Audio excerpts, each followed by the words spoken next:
Урматтуу министр, мына бул жерде сизге суроо мына пирамидалар боюнча. Өзүңүз билесиз, пирамида каржы пирамидасы менен көбү жабыркады, Ихсан, дагы башка компаниялар менен. Азыр мына жаңыда чыгып атыптыр, мына Финика деген, Окей платформа деген каржы пирамидалар чыгып атат да. Ошолорго сиздер биздин ушу калкка мына бул теле берүү, мамлекеттик телекомпаниялардын менен чогуу, укук коргондору менен чогуу бир жанагы социалдык роликтерди даярдагыла.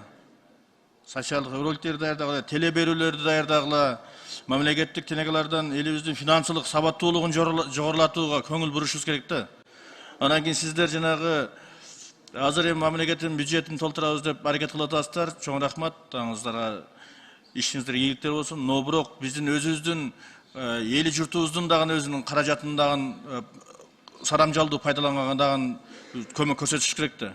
Ошого силер сабаттуулугун жогорулатыш үчүн теле берүүлөр, роликтерди, социалдык роликтерди ушуларды даярдасаңыздар, ал мамлекеттик телеканалдардан жөн эле бекер эле бересиңиздер. Ошолорду карап коюңуздарчы.